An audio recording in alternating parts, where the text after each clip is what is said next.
İranın ali lideri Əli Xamenei bu səhər İsrail hücumu nəticəsində həlak olub. Bunu İsrail rəsmisi The Times of Israel açıqlamasında bildirib. Hadisənin dəqiq vaxtı və istifadə olunan zərbə vasitələri barədə əlavə məlumat hələ açıqlanmayıb. Tehranda ABŞ və İsrailin bugünkü zərbələri nəticəsində İranın ali rəhbəri Ayətullah Əli Xameneinin oğlu və gəlininin həlak olduğu bildirilib. Bu barədə Şəhər Şurasının üzvü Meysəm Müzəffər bəyanat verib.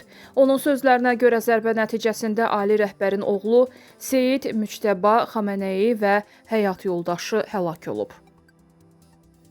İsrail və ABŞ-nin İrana qarşı başlatdığı hərbi əməliyyatın əsas hədəfləri bəlli olub. Hücumların hədəfində İranın ali rəhbəri Seyid Əli Xamenei və prezident Məsud Pezeşkiyan olub. İsrail mənbələri əməliyyatın nəticələrinin hələlik tam məlum olmadığını bildirib. Bununla belə, Mehr agentliyi öz mənbələrinə istinadən Məsud Pezeşkiyanın zərbələr nəticəsində xəsarət almadığını bildirib. Eyni zamanda Əli Xameneinin İsrail-ABŞ birgə hücumundan dərhal sonra Tehrandan çıxarılaraq təhlükəsiz yerə aparıldığı bildirilir. İranın ali rəhbəri Ayətullah Seyid Əli Xameneinin qərargahı tamamilə dağıdılıb.